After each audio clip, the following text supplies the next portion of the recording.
حضرت محمد صلی اللہ علیہ وسلم اور ان کے صحابہ جو تجارت کرتے تھے بڑی دیانتداری سے اور ماشاءاللہ بہت کامیاب رہے ہیں.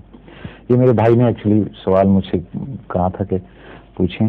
مگر آج کل کے زمانے میں جو تجارت کرتے ہیں وہ کہتے ہیں جی ہم لوگ کامیاب ہو ہی نہیں سکتے انلیس ہوئی کہ کوئی ٹیکس کو بچائیں یا کوئی تھوڑی ہیرا پھیری نہ کریں تو ہم لوگ تجارت میں یا بزنس میں فار واٹ ایور ریزن یہ چل ہی نہیں سکتا یہاں انلیس اوائڈنس ہو یا ٹیکسز نہ دیے جائیں یا سستا مال لے کے زیادہ کچھ نہ کچھ ہیرا پھیری نہ کی جائے جب تک کامیاب نہیں ہو سکتے. ہیرا پھیری ہے نا یہ نفس سے پیدا ہوتی ہے زیادہ.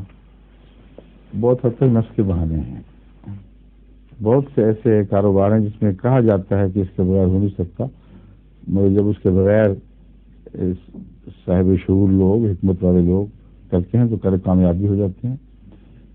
ہاں بعض پہلو ایسے ہیں جو مجبوریوں کی ضرور ہیں جن کا حکومت سے تعلق ہے اور اس میں ایسی مجبوریاں درپیش ہو جاتی ہیں کہ یا پھر آدمی وہ تجارتیں چھوڑ دے کسی اور ملک میں چلا جائے ورنہ اپنی مجبوری کی خاطر حرص کی خاطر نہیں کچھ اس کو اپنے معیار سے گرنا پڑتا ہے. مثلا انکم ٹیکس والے ہیں. اب اگر آپ دیانتداری سے اپنے حساب رکھیں اور پیش کریں تو انہوں نے قبول نہیں کرنے نا وہ قبول کریں گے تو آپ پر جتنا آپ کا ٹیکس بنتا ہے اس سے بھی 10 گنا لگائیں گے پھر کیونکہ انہوں نے یہ بنایا ہوا ہے قانون سا کہ ہر بار جو اپنے ٹیکس کو چھپاتا بھی ہے تو جو بیچارے دیانتدار ہیں وہ بہت بری طرح پیچھے جاتے ہیں پھر اور سوائے اس کے کہ آپ ان کو پیسے دیں تو پھر وہ آپ کا جو ٹیکس ہے وہ بھی مناسب کریں گے بلکہ گورنمنٹ کا پیسہ بھی کچھ آپ کو خدمت میں پیش کر دیں گے جتنا ٹیکس لگتا ہے اس سے بھی کم لگا دیں گے. تو بدجانتی میں وہ بھی اور جو دیانتدار کوشش کرنے والے وہ بھی شامل ہو جاتے ہیں. ایسی صورت میں جو میں کہتا ہوں وہ ہے کہ کم سے کم یہ احتیاط تو ضرور کرو. اول تو کوشش کرو کہ ایسی تجارت اختیار کرو جس میں اس قسم کے دھوکے نہیں ہیں. لیکن اگر ممکن نہیں ہے تو اتنی احتیاط ضرور کرو کہ تم دینے والے تو ہو کسی کو اپنے حق کی خاطر لیکن جو تمہارا حق نہیں ہے وہ نہ لو.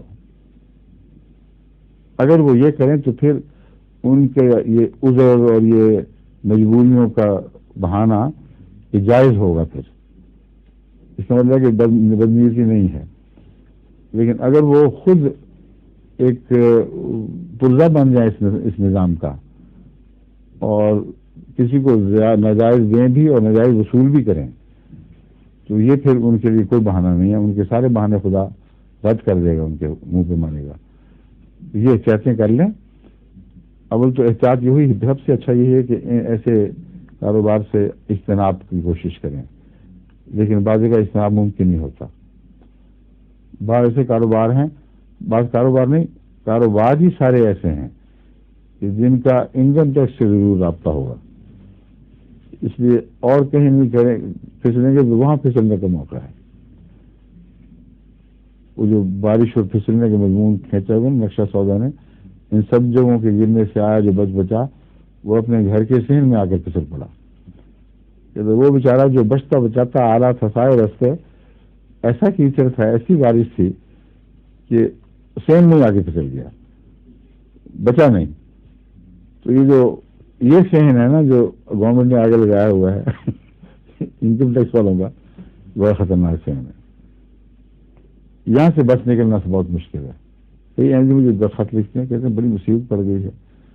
کوئی بدجانتی نہیں کی لیکن اب یہ بڑے وصول کر رہے ہیں ٹیکس اور جھوٹے ٹیکس لگا رہے ہیں اور کہتے ہیں اگر تم نے یہ ٹھیک کروانا ہے تو حساب کتاب سے کوئی غرض نہیں ہے تم فلاں صاحب کی سفارش لاؤ.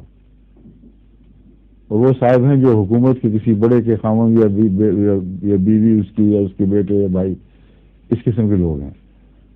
اور جب وہ سفارش کے لیے جاتے ہیں تو کہتے ہیں 10 لاکھ 20 لاکھ سودا کرو.